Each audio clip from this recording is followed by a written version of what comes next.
হাতে মাত্র ১০ মিনিট সময় থাকলে শুধুমাত্র একটা ডিম দিয়েই তৈরি করে নিতে পারবেন হোটেলের চাইতেও দারুণ মজার মোগলাই পরোটা। আজকে ২ রকমভাবে আমি আপনাদের মোগলাই পরোটা বানিয়ে দেখাবো। খেতেও হবে ভীষণ মজার।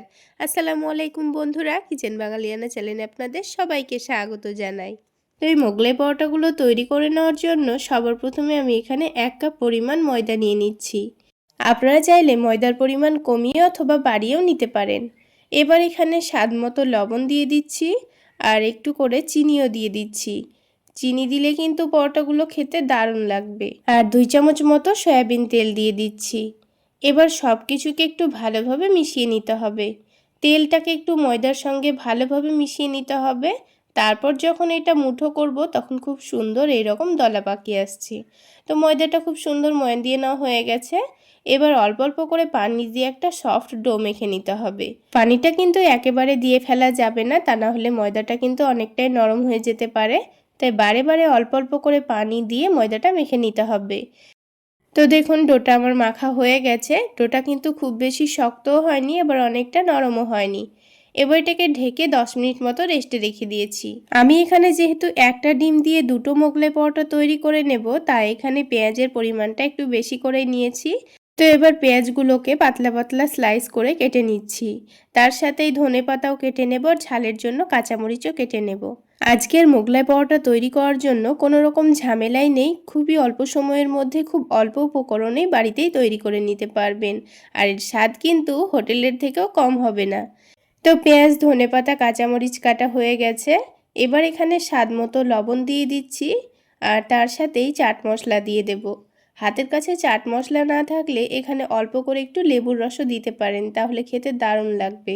প্রথমেই চাট মশলা, লবণ দিয়ে সব কিছু একসঙ্গে ভালোভাবে মাখিয়ে নিতে হবে। দিয়ে যখন পেঁয়াজটা নরম হয়ে যাবে তখন এখানে একটা ডিম দিয়ে দেব। আমি এখানে একটা ডিম দিয়েই কিন্তু দুটো মোগলাই পরোটা তৈরি করব, তবে আপনারা চাইলে দুটো ডিমও দিতে পারেন।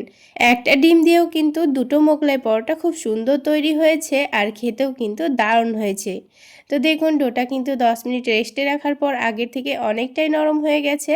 আর ডোটাকে এরকমই অবশ্যই একটু রেস্টে রাখতে হবে, তাহলে কিছুক্ষণ পর এরকমভাবে একটু মেখে নিলে দেখবেন খুব সুন্দর ডোটা সফট হয়ে যাবে। এবার আমি এটাকে 2 ভাগে ভাগ করে নিয়েছি। তারপর এটাকে হাতের তালুতে ঘুরিয়ে ঘুরিয়ে সফট করে একটা করে লই তৈরি করে রেডি করে রাখবো। তো দেখুন দুটো লই কিন্তু আমার তৈরি করা হয়ে গেছে। এবার পরোটাগুলো তৈরি করার পালা। তার জন্য অল্প করে একটু ময়দা ছড়িয়ে দিয়ে এবার একটু মোটা রেখে রুটিটাকে বেলে নেব আর একটু বড় করে বেলে নেব। খুব বেশি পাতলা করে রুটিটা বেলতে হবে না, হালকা একটু মোটা রেখে রুটিটাকে বেলে নিতে হবে। তো দেখুন আপনারা দেখে নিশ্চয়ই বুঝতে পারছেন আমি একটু মোটা রেখে রুটিটাকে বেলে নিয়েছি। এবার যে ডিম পেঁয়াজের মিশ্রণটা রেডি করে রেখেছিলাম সেখান থেকে অর্ধেকটা পরিমাণ দিয়ে দেব। দিয়ে রুটির চারিদিকে গোল করে ছড়িয়ে দিতে হবে। তো দেখুন বন্ধুরা পেঁয়াজের মিশ্রণটা পাতলা করে ছড়িয়ে দেওয়া হয়ে গেছে। এবার এটাকে চৌকো শেপে যেভাবে মোগলাই পরোটা তৈরি করার জন্য ভাঁজ করে নেয় সেভাবে ভাঁজ করে নিতে হবে। আর আরও একটা কাজ করে নিতে হবে, ভেতর থেকে অল্প করে একটু ডিমের মিশ্রণটা নিয়ে আমি একটু চারিদিকে ছড়িয়ে দিচ্ছি। তাহলে পরোটাটা ভাজার সময় কিন্তু খুলে আসবে না। আপনারা দেখে নিশ্চয়ই বুঝতে পারছেন আমি কিন্তু অল্প অল্প করে ডিম নিয়ে চারিদিকে দিয়ে দিচ্ছি। করে পরোটাটা কিন্তু খুব সহজেই সেটে যাবে, একটুও খুলবে না। তো দুই দিকটা আবারও খুব ভালো করে চেপে বন্ধ করে দিয়েছি। তো একটা মোগলাই পরোটা কিন্তু আমাদের রেডি করা হয়ে গেল। এবার এটাকে ভেজে নেব। তো দেখুন প্যানের মধ্যে পরিমাণ মতো তেল দিয়ে দিচ্ছি। তেলটাকে হালকা গরম করে নিতে হবে। খুব বেশি হালকাও যেন না হয় আর অতিরিক্ত গরমও না হয়। এই পর্যায়ে পরোটাটা তেলের মধ্যে দিয়ে একটু উল্টে পাল্টে ঘুরিয়ে ঘুরিয়ে ভেজে নিতে হবে। আর খুব সুন্দর কালার চলে আসলে গ্যাসের ফ্লেমটা এবার লোতে করে দিয়ে একটু সময় নিয়ে ভেজে নেবেন, তাহলে পরোটাটা কিন্তু অনেকটাই ফুলকো তৈরি হবে আর অনেকটা ক্রিস্পিও তৈরি হবে। আর ভেতরের কাঁচা ডিমটাও কিন্তু খুব সুন্দরভাবে সেদ্ধ হয়ে যাবে আর খেতেও ভালো লাগবে। তো দেখুন কত সুন্দর ফুলকো তৈরি হয়েছে পরোটাটার, অনেকটা ক্রিস্পিও তৈরি হয়েছে। তো একটা পরোটা কিন্তু আমাদের ভেজে নেওয়া হয়ে গেল। ঠিক একইভাবে আমি আরও একটা পরোটা ভেজে নেব। তেলের মধ্যে দেওয়ার পর দেখুন হালকা কালার চলে আসলেই উল্টে দিয়েছি। আর উল্টে পাল্টে গ্যাসের ফ্লেমটা লোতে করে দিয়ে একটু সময় নিয়ে ভেজে নিতে হবে। তো ঠিক একইভাবে আরও একটা পরোটা আমি ভেজে নিয়েছি। তো দেখুন ফুলকো ফুলকো অনেকটা ক্রিস্পি, হোটেলের থেকেও অনেক বেশি সুস্বাদু মোগলাই পরোটা খুব সহজেই তৈরি করা হয়ে গেল। শুধুমাত্র একটা ডিম দিয়েই পরিবারের সকলের জন্য মোগলাই পরোটা কিন্তু রেডি। ভেতরটাও দেখুন কত সুন্দর সেদ্ধ হয়ে গেছে।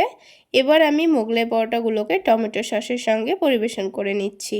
তো বন্ধুরা, আজকের মোগলাই পরোটা আপনাদের কেমন লাগলো অবশ্যই কমেন্ট করে জানাবেন। সেই সাথে একটি লাইক আর শেয়ার করতে ভুলবেন না। আর চ্যানেলে নতুন বন্ধু হয়ে থাকলে চ্যানেলটি সাবস্ক্রাইব করে পাশেই থাকবেন। তাহলে বন্ধুরা, একরকম পদ্ধতিতে তো মোগলাই পরোটা বানিয়ে দেখালাম, এবার আমি আপনাদের আরও একটি দারুণ মজার মোগলাই পরোটা বানিয়ে দেখাবো। ঝটপট বানিয়ে চাইলে বাচ্চাদের স্কুল টিফিনে কিংবা সকাল বিকেলের নাস্তায় খেতে পারেন। খেতে দারুণ লাগে। নাস্তাগুলো বানানোর জন্য সবার প্রথমে এখানে একটা মিক্সিং বোলের মধ্যে 1 কাপ পরিমাণ ময়দা নিয়ে নিচ্ছি। আপনারা চাইলে ময়দার পরিবর্তে আটা দিয়েও নাস্তাগুলো বানাতে পারেন। এবার এখানে সামান্য পরিমাণ লবণ আর হাফ টেবিল চামচ পরিমাণ চিনি দিয়ে দিচ্ছি। তার সাথে একটু ফ্লেভারের জন্য সামান্য পরিমাণ আজওয়াইন দিয়ে দিচ্ছি। আর দিয়ে দিচ্ছি 2 টেবিল চামচ পরিমাণ সয়াবিন তেল। তো পরোটার মধ্যে যেন খুব সুন্দর একটা খাস্তা ভাব আসে, সেজন্য একটু বেশি পরিমাণে তেল দিয়েছি। আপনারা চাইলে তেলের পরিবর্তে ঘিও ব্যবহার করতে পারেন। তেলটাকে ময়দার সঙ্গে ভালোভাবে মিশিয়ে নিয়েছি। এবার এখানে বারে বারে অল্প অল্প করে পানি দিয়ে একটা ডো মেখে নিতে হবে। ডোটা যেন খুব বেশি নরম না হয়ে যায় সেটা লক্ষ্য রেখে ডোটা মেখে নিয়েছি। এবার এই ডোটাকে ঢেকে 10 মিনিটের জন্য রেস্টে রেখে দেব। ততক্ষণে ডোটা কিন্তু আরও অনেকটাই সফট হয়ে যাবে। আর অন্যদিকে একটা বাটির মধ্যে আমি একটা সেদ্ধ আলুর অর্ধেকটা আলু নিয়েছি। এবার এই আলুটাকে একটা গ্রেটারের সাহায্যে ভালোভাবে গ্রেট করে নেব। আজকের এই নাস্তাটা আপনারা চাইলে একদিক থেকে মোগলাই পরোটাও বলতে পারেন। আর যেহেতু আমি অল্প করে নাস্তাগুলো বানাচ্ছি, তাই কিন্তু এখানে একটা আলুর অর্ধেকটা আলু নিয়েছি। যদি নাস্তার পরিমাণ বেশি থাকে তাহলে আলুর পরিমাণও বাড়িয়ে নিতে হবে।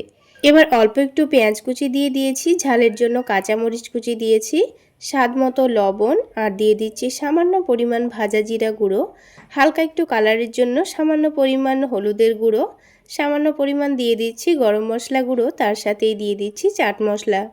চাট মশলা দিলে নাস্তার টেস্টটা কিন্তু আরও অনেকটাই বেড়ে যায়। আর তার সাথে 2 টেবিল চামচ পরিমাণ টমেটো সস দিয়ে দিচ্ছি। আর দিয়ে দিচ্ছি ধনেপাতা কুচি। এবার সব কিছু উপকরণ প্রথমে একটু ভালোভাবে মিশিয়ে নিতে হবে। রোজ রোজ রুটি পরোটা খেয়ে বোর হয়ে গেলে একবার এইভাবে নতুন পদ্ধতির মোগলাই পরোটা বানিয়ে খেয়ে দেখবেন, দেখবেন দারুণ লাগবে। এবার এখানে আরও একটি উপকরণ ব্যবহার করব, যার কারণে এই নাস্তাগুলো খেতে দারুণ লাগবে। তো এবার আমি এখানে একটা কাঁচা ডিম ভেঙে দেব। এবার এই ডিমটা দিয়ে সব কিছু আবারও ভালোভাবে মিশিয়ে নিতে হবে। আর এই ডিমটা দেওয়ার কারণেই কিন্তু নাস্তাগুলো খেতে দারুণ লাগবে। তো আলু আর ডিমটাকে কিন্তু ভালোভাবে মিশিয়ে নিয়েছি। এবার নাস্তাগুলো তৈরি করে নেব। তো দেখুন 10 মিনিট রেস্টে রাখার জন্য কিন্তু ডোটা আগের থেকে আরও অনেকটাই নরম হয়ে গেছে। তো ডোটাকে আবার একটু ভালোভাবে মেখে নেব। আর কিছুক্ষণ রেস্টে রাখলে দেখবেন ডোটা কিন্তু নিজে থেকেই একটু মেখে নিলে খুব সুন্দর সফট হয়ে যায়। তো এবার এই ডোটা থেকে আমি 2টো লেচি কেটে নেব, যেহেতু আমি 2টো নাস্তাগুলো তৈরি করে নেব। তো 2টো লেচি কেটে নিয়েছি, আর লেচিগুলো কিন্তু একটু বড় করেই কেটে নিয়েছি। এবার এই লেচিগুলো থেকে সুন্দর করে লই তৈরি করে নেব। আমি এখানে বড় বড় নাস্তাগুলো তৈরি করে নিচ্ছি, আপনারা চাইলে ছোট করেও লেচিগুলো কেটে ছোট ছোট করে নাস্তাগুলো বানাতে পারেন। এবার এখানে বড় করে আর পাতলা করে রুটিগুলো বেলে নেব। তো দেখুন অনেকটা বড় আর পাতলা করে আমি রুটিটা বেলে নিয়েছি। এবার যে মিশ্রণটা আমি রেডি করে রেখেছিলাম সেটাই কিন্তু এখানে অর্ধেকটা দিয়ে দেব। যেহেতু আমি 2টো নাস্তা তৈরি করব, তাই অর্ধেকটা মিশ্রণ দিয়ে দিচ্ছি। এবার এই আলু ডিমের মিশ্রণটাকে রুটির চারিদিকে ভালোভাবে পাতলা করে ছড়িয়ে দিতে হবে। তো দেখুন মধ্যের জায়গাটা অনেকটা পাতলা করে ছড়িয়ে দিয়েছি।